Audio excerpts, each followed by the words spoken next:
What's up everyone? Today we're going to talk about finding your sticking point for a lift. Let's get started. So you're attempting a PR lift or a heavy set of 5 and you get stuck.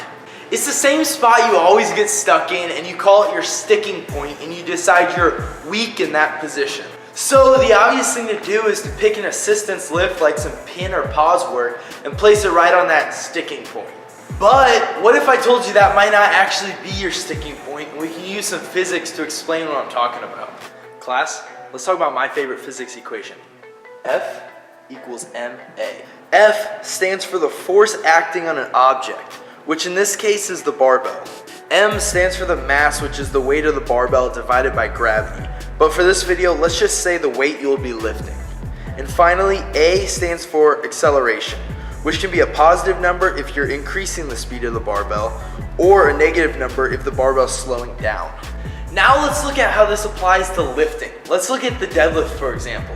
When the bar is on the ground, there's no force being produced because the bar is not moving, so there's no speeding up or acceleration. But as you begin to pull, the bar breaks from the ground, the amount of force produced increases because the bar goes from not moving to moving, or it accelerates. Finally, the bar will start to decelerate either at the lockout of the deadlift to finish the rep, or because the bar is so heavy that it can't produce enough force to stay at a constant speed, so it has to slow down. So it's a constant battle to see if you can keep the bar moving against it wanting to decelerate or eventually stop. If we look at a deadlift where someone hits their sticking point and fails, instead of looking at the point where they get stuck, we need to look before that point at where the bar starts to decelerate. That's the point where your body, either because of your movement mechanics or you're just not strong enough, can't produce enough force to keep the bar moving at that constant speed.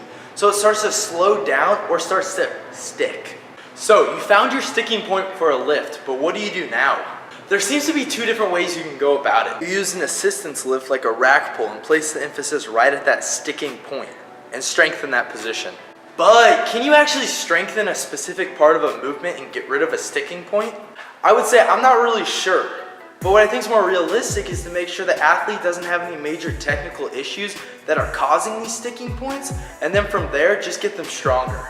Instead of having the mindset to get rid of that sticking point, I think a better way to go about it is to try to increase the intensity or weight that causes the sticking point to happen.